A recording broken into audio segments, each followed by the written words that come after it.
नमस्कार.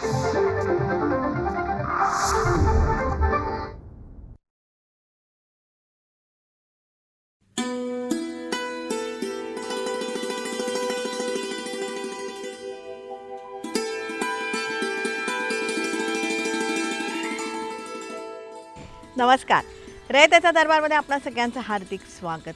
निरनिराळ्या सकारात्मक प्रयत्नांची माहिती आपण आपल्या या कार्यक्रमातून करून घेतो, ज्याला उत्तम प्रतिसाद आम्हाला मिळत आहे. त्याबद्दल अनेक अनेक धन्यवाद. मंडळी, त्याच अनुषंगाने वेगवेगळ्या विषयांवरची माहिती आमच्यापर्यंत येत असते. तुमच्यातलेही अनेक जण आम्हाला अशा प्रकारची माहिती पुरवत असतात किंवा देत असतात. त्यातलीच ही एक अतिशय इंटरेस्टिंग माहिती आहे. ती अशी आहे की आपल्या मोबाईल चार्जरमुळे विजेचा अपव्यय होतो. म्हणजे काय?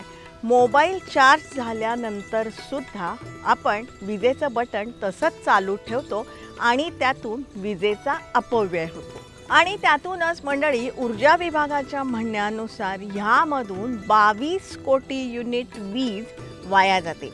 इतक्या विजेमध्ये 22 लाख विजेचे बल्ब 100 तास जळू शकतात आणि याची किंमत 150 ते 220 कोटी रुपये इतकी होते. आपल्या देशामध्ये सुमारे 60 कोटी मोबाईल धारक आहेत आणि त्यासाठी आपण सगळ्यांनी विचार करायला पाहिजे. मोबाईल चार्ज झाल्यानंतर विजेचं बटन बंद करायला पाहिजे. विजेचा अपव्यय आपण टाळायला पाहिजे.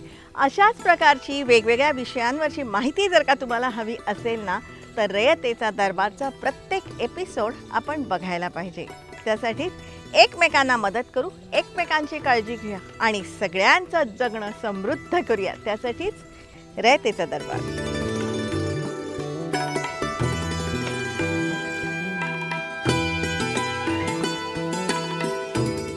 रयतेचा दरबारमधला आपला आजचा विषय खूप छान आहे. तुम्हाला नक्की आवडेल. अतिशय उद्बोधक असाच आपला आजचा विषय आहे. मुळात अत्यंत जिव्हाळ्याच्या ह्या विषयाकडे आपण सगळेजण पूर्णपणे दुर्लक्ष करतो.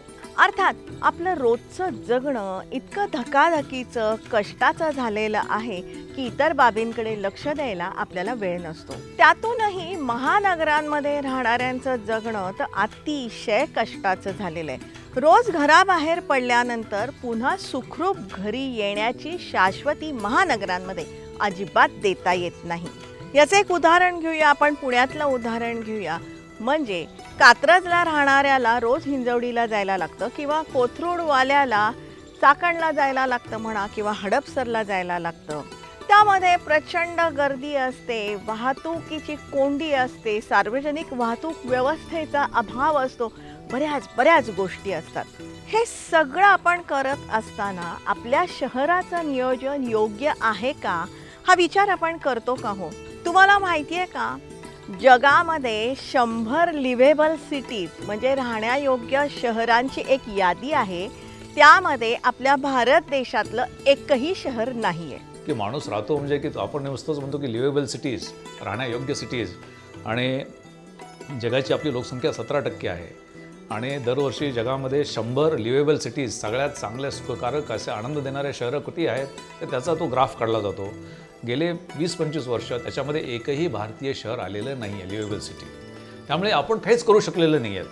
म्हणजे आपले कमीत कमी 17 तरी पाहिजे त्याच्यामध्ये, कारण 17% लोकसंख्या असेल. याचा अर्थ असा की नियोजन कुठेतरी भरकटलेलं आहे आणि नियोजन फक्त आरक्षणामध्ये अडकलेलं आहे. मंडळी, पुणे महानगरपालिकेचे तत्कालीन आयुक्त महेश झगडे सरांशी या बाबतीत आम्ही चर्चा केली आणि शहर नियोजनाच्या बाबतीमधल्या वेगवेगळ्या संकल्पना असतील, कायदे असतील, नियम असतील, याविषयीची माहिती आम्ही त्यांच्याकडून जाणून घेतली, जी आपण सगळ्यांनी सुद्धा समजून घेण्याची आवश्यकता आहे. आज जगामध्ये जवळजवळ 3.5% जमीन ही शहराखाली आहे आणि पुढच्या 30-35 वर्षामध्ये ती 9.5% जाणार आहे. म्हणजे एवढं सगळं करून सुद्धा. त्यामुळे जमिनीचा किफायतशीर वापर व्हावा म्हणून तिथून हा एक FSI आणि TDR ही कन्सेप्ट निर्माण झाली.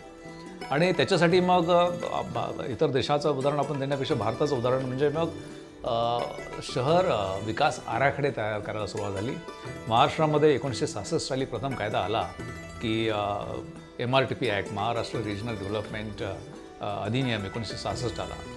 त्या कायद्याप्रमाणे महाराष्ट्रातलं बांधकाम कसं असावं, शहराचं नियोजन कसं असावं, याच्यात बेसिक कन्सेप्ट दिलेले आहेत आणि त्याप्रमाणेच शहराचं नियोजन होईल.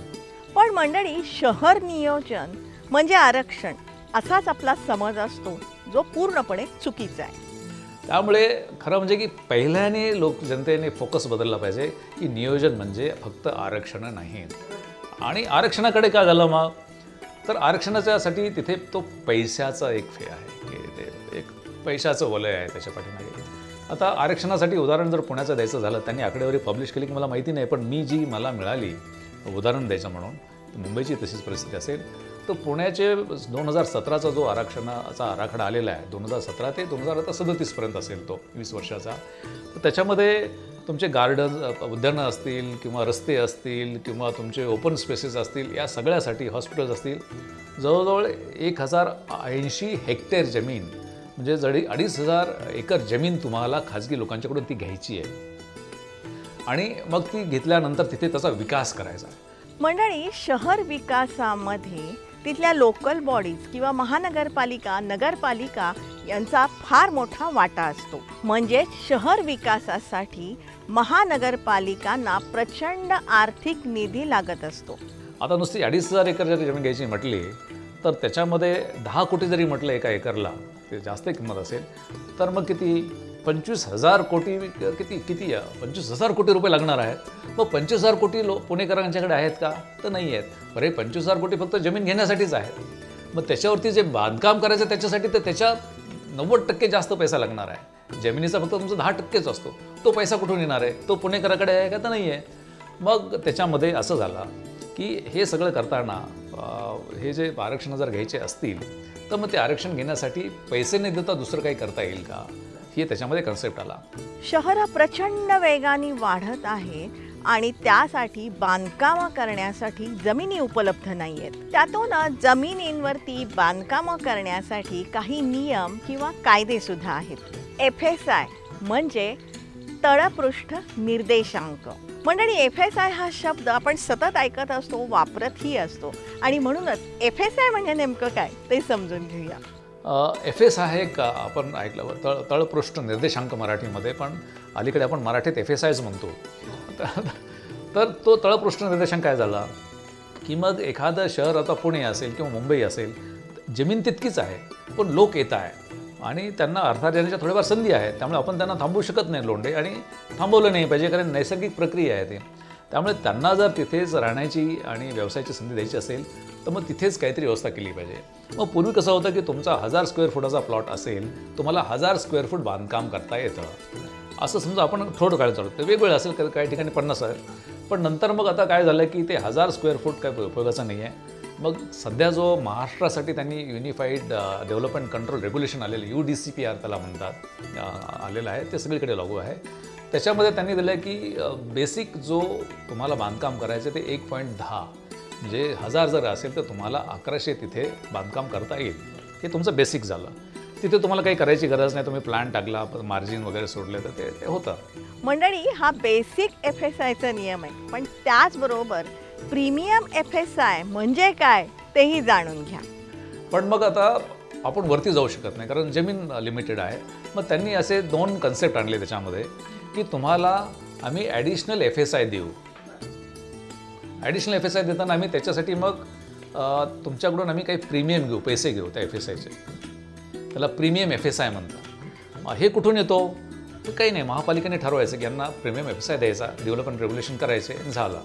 मग तो किती 35% द्यायचा का 20% द्यायचा, म्हणजे तुम्हाला 1000 फूट बांधकाम याच्यावरती तुम्हाला अजून 350 फूट बांधकाम तुम्ही जास्त करू शकता, कारण तुम्ही पैसे देऊन ते विकत घेणार कॉर्पोरेशनकडून, कॉर्पोरेशन ते पैसे घेणार. तुमच्या लक्षात आलं का, प्रीमियम FSI हा पूर्णपणे त्या महानगरपालिकांच्या हातात असतो. उपलब्ध जमिनींमध्ये अधिक बांधकाम व्हावं यासाठी ही संकल्पना आणण्यात आली आहे. मंडळी, प्रचंड वेगानं शहरांकडे येणाऱ्या लोंढ्यांसाठी प्रत्येक यंत्रणेला खूप कसरत करावी लागते. त्याच अनुषंगाने TDR ही संकल्पना काय आहे तेही समजून घेऊया. TDRचे 2 कन्सेप्ट आहेत. तो MRTP कायद्याखाली TDR देण्याची प्रोव्हिजन केलेली आहे कलम 126 प्रमाणे. ते असं आहे की तुम्हाला जर एखादी जमीन आरक्षणासाठी कॉर्पोरेशनला घ्यायची असेल किंवा नगरपालिकेला घ्यायची असेल किंवा नगर परिषदेला घ्यायची असेल, ते सगळ्यांसाठी त्यांनी दिलेलं आहे, तर तुम्ही त्याच्यामध्ये तुमच्याकडे पैसे नाहीत असं आपण धरून चाललं, तुम्ही पैशाने तर घेऊ शकता, लँड ॲक्विशन करून संपादन करून ते घेऊ शकता, ती तरतूद आहेच आहे. पण तसं जर नसेल तर तुम्ही त्यांना TDR द्या. TDR म्हणजे काय? ट्रान्सफरेबल डेव्हलपमेंट राईट्स, म्हणजे हस्तांतरणीय तुमचे विकासन हक्क.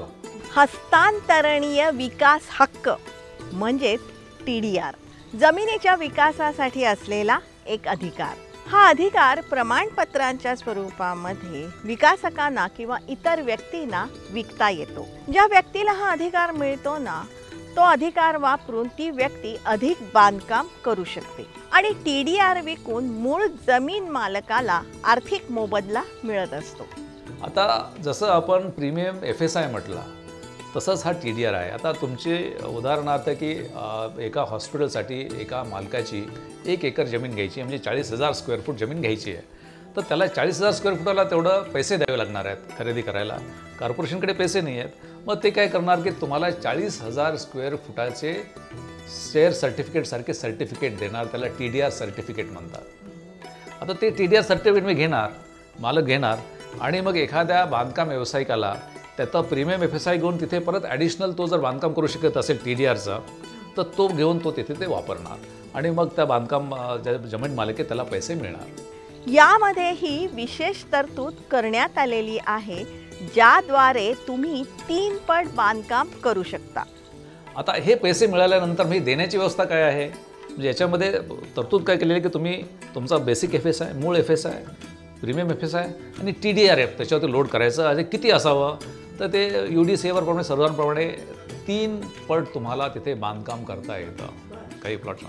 त्याच्यामध्ये रिस्ट्रिक्शन आहेत की 9 मीटरच्या रस्त्याला किती FSI असू शकेल, 9 ते 18 किती, 18 ते 30 किती, असं ते दिलेलं आहे. त्याचं टॅब्युलर फॉर्म दिलेलं आहे आणि ते थोडं साधारणपणे की मुद्दामून किचकट केलेलं असतं. फक्त आर्किटेक्टलाच समजावं किंवा तुमच्या त्या डेव्हलपरलाही समजू नये.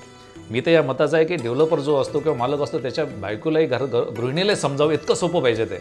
पण ते किचकट केलेलं आहे. आता ते किचकट करायचे कारणं आहेत वगैरे, ते वेगळे, तो विषय वेगळा आहे. पण मग ते तुम्हाला प्रीमियम FSI आणि TDR, मग तुम्ही TDR तिथे लोड करता आणि जो जागा मालक असतो त्याला पैसेही मिळतात कॅशमध्ये. आता हे झाला एक तुमचा आरक्षणाचा TDR. शहर वाढल्यानंतर झोपडपट्टी आलीच, तेव्हा मंडळी या झोपडपट्टीसाठी सुद्धा TDR दिला जातो. याचबरोबर शहरामध्ये झोपडपट्ट्या आलेल्या आहेत आणि त्या झोपडपट्ट्याचं त्यांना घरं देण्यासाठी किंवा झोपडपट्टीधारकांचं पुनर्वसन करण्यासाठी मग शासनाकडे आता पैसा नाही. मग त्यांनी एक नवीन स्कीम काढली की जो कोणी विकासक येईल, खाजगी विकासक, त्यांनी जर आणि ह्या सगळ्या झोपडपट्ट्या शासकीय किंवा महापालिकेच्या जमिनीवरती असतील किंवा काही खाजगी जमिनीवरती पण आहेत, त्याची तरतूद ढोबळमानाने आहेत. खूप वेगळ्या तरतूद आहेत. मी ढोबळमानाने सांगतो की समजा त्या झोपडपट्ट्या तिथे असतील तर एखाद्या विकासकाने त्याच जागेवरती त्या झोपडपट्टीधारकांना 370 किंवा 250 स्क्वेअर फूट जे काही असेल त्याप्रमाणे फुकटात घरं बांधून द्यायची. त्याच्या अगेन्स्ट त्याला ज्या प्लॉट साईजच्या 2.5 पट FSI मिळेल, तो TDR म्हणतात त्याला, झोपडपट्टीचा TDR म्हणतात. झोपडपट्टीचा हा TDR असतो ना, तो विकून हा बांधकाम व्यावसायिक घरं बांधतो आणि ती त्या झोपडपट्टीवासियांना देतो आणि उरलेला जो प्लॉट असतो ना, त्याच्यावरती बांधकाम करून ते बांधकाम तो विकू शकतो. तो TDRमध्ये मग तो काय करेल की तो TDR विकेल आणि त्याच्यातून जो पैसा येईल तो या झोपडपट्टीधारकांना फुकटात घर बांधून देईल आणि उर्वरित प्लॉट जो राहील त्याच्यामध्ये तो आणखी बांधकाम करेल आणि तो बाजारामध्ये विकेल. आता हा जो TDR आहे तो सुद्धा इतर कोणाला सुद्धा वापरता येतो, तो सुद्धा मार्केटमध्ये जाऊन तो विकू शकेल. एकंदरीतच TDR म्हणजे एक शेअर सर्टिफिकेट आहे की माझ्या जमिनीच्या अगेन्स्ट मला पैशाच्या स्वरूपाच्या ऐवजी मला ते शेअर सर्टिफिकेट मिळालेलं आहे आणि मी तो ट्रेड करू शकतो, विकू शकतो. TDR कशाला द्यायचा आणि कशाला नाही या बाबतीतही नियम आहेत. आपल्याकडे झोन नावाचं सिस्टीम आहे की झोनिंग असतं. आता कशाला TDR द्यायचा आणि कशाला द्यायचा नाही, उदाहरण तुम्हाला द्यायचं सांगायचं झालं तर आपल्याकडे शहरामध्ये काही खाणी तयार झाल्या आणि त्या खाणीमध्ये प्रचंड मोठ्या प्रमाणात उत्खनन होऊन त्यातलं खनिज म्हणजे गौण खनिज, मुरूम वगैरे घेऊन गेले. खूप पैसा कमवला त्या लोकांनी त्यावेळेस आणि तिथे आता पाणी साचलेलं आहे.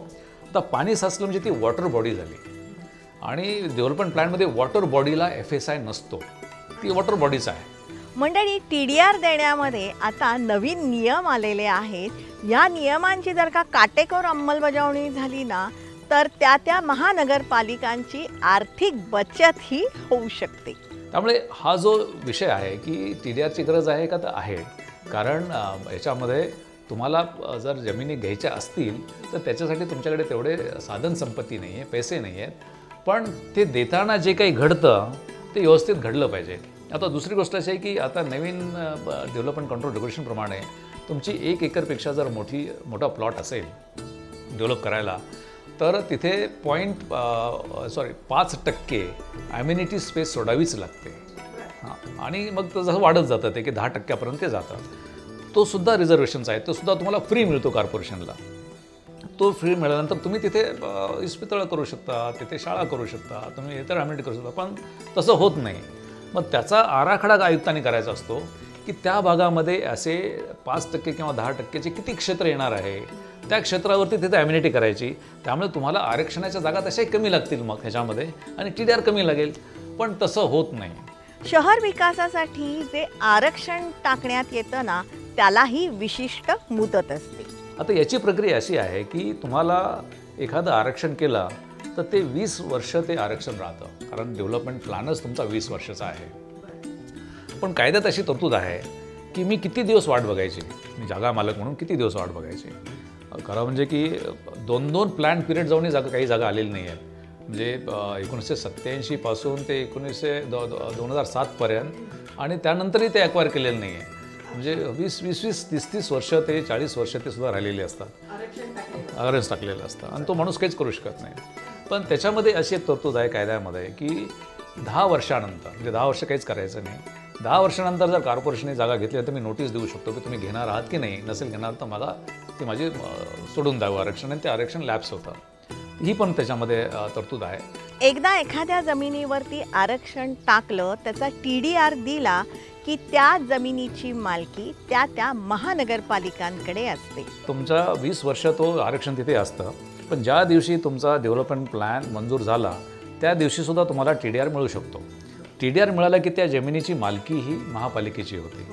महापालिकेची मालकी झाल्यानंतर मग तुम्हाला परत TDR मिळायचा प्रश्नच नाही. तुमच्याकडे TDR होतो, तुम्ही आज विका किंवा 10 वर्षांनी विका किंवा तुमच्याकडे ठेवायचं ते तुम्ही ठरवायचं आहे. पण काही ठिकाणी असं होतं, एखाद्या जागेचं संपादन झालेलं आहे पूर्वी, रेग्युलर पैसे दिले जागा मालकाला, पण काही अधिकारी इतके प्रगल्भ असतात की त्याच्यामध्ये पुन्हा त्याचा TDR देतात. मंडळी, TDRचाही बाजार असतो असं महेश झगडे सरांचं म्हणणं आहे. हा जो जागा मालक असतात ते काही जास्त दिवस थांबत नाहीत, कारण त्यांना याची गरज असते. मग ते काय करतात, एखाद्या विकासकाला ज्याच्याकडे पैसा आहे त्याला त्याचे राईट्स विकून टाकतात आणि तो राईट्स घेतो आणि मग तो बाजारामध्ये तो कधीतरी आणतो.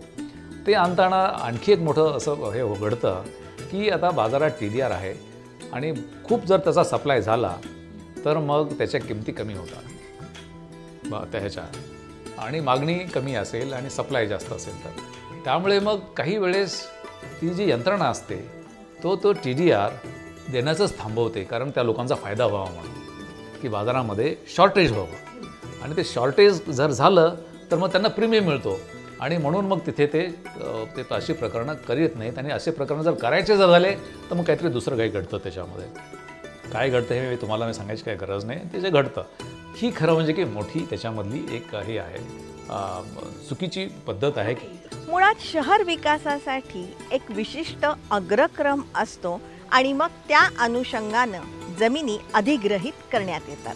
आता जागेची गरज आणि TDR इश्यू होण्याचं, सर्टिफिकेट होण्याचं याच्यामध्ये काहीही तसं हे नाही, कनेक्ट राहिलेलं नाही आहे. एखादा समजा आपण एखादा हॉस्पिटलसाठी जागा घेतली आणि हॉस्पिटल अजून 10 वर्ष 20 वर्ष जरी बांधलं नाही आहे तर जागा तशीच असते, कारण त्याची तिथे अडचण आहे, पैसा नाही आहे किंवा तिथे गरज नाही आहे. त्याच्यासाठी प्रायोरिटी ठरवली पाहिजे की आम्ही या वर्षामध्ये कुठले आरक्षणं डेव्हलप करण्यासाठी महापालिकेकडे पैसा आहे, नियोजन आहे आणि तयारी आहे. हां, ते झाल्यानंतर मग त्या जागा घेतल्या पाहिजेत. तसं होत नाही. खरं म्हणजे ते प्रायोरिटीने केलं पाहिजे.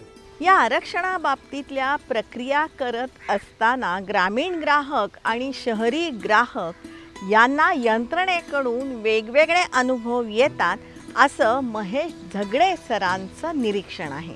जर ग्रामीण भागातले प्रकल्प असतील, उदाहरणार्थ तुमची धरणं असतील किंवा रस्ते असतील किंवा इतर कारणासाठी शासनाने जागा संपादन करायची असेल, एक उपजिल्हाधिकारी असतो, त्याला भूसंपादन अधिकारी म्हणतात. ही पद्धत ब्रिटिशापासून आहे. आणि तो जातो, तो सगळे कागदपत्र गोळा करतो, शेतकऱ्यांच्या सातबारे अमुक तमुक नोटीस देतो, हे करतो, मोजणी तोच करतो, सगळा खर्च तो करतो, कागदपत्र गोळा करतो आणि मग तो पैसे त्यांना देतो. इथं नेमकं उलट आहे. मी जावा आम्हाला म्हटल्यानंतर मला जमिनीची मोजणी करायची आहे, मला जमिनीचा सातबारा काढायचा आहे किंवा प्रॉपर्टी कार्ड काढायचं आहे, ती सगळी प्रक्रिया करायची आहे आणि मग तिथे मला कंपाऊंड टाकायचं आहे माझ्या हद्दीत त्याच्यामध्ये माझ्या खर्चाने आणि त्यांना सांगायचं की तुम्ही मला आता TDR द्या. ते फार मोठे जिकिरीचं काम आहे. रस्ता रुंदीकरणासाठी ही जमिनींची आवश्यकता असते आणि त्यासाठीही TDR देण्यात येतो. की पुणे शहराचं किंवा कुठल्याही शहराचं रस्ते रुंदीकरण तिथे किती घेतला पब्लिकला कोणी सांगतच नाही आहे की रस्ते वाईडन करण्यासाठी जो TDR गेला आहे का, बरं गेला असेल तर मग ते रस्ता तिथे वाईड झाला की नाही, त्याचं रुंदीकरण झालं की नाही, याचं कोणालाही डिस्कनेक्ट नाही आहे. त्यामुळे TDR हे असं एक मिस्ट्री टाईप असतं, त्याला पब्लिक काही असं हे नाही आहे, व्हिजिबिलिटी नाही आहे. शहर विकास नियोजनामध्ये एक प्रकारची क्रिएटिव्हिटी असावी असं महेश झगडे सरांचं म्हणणं आहे.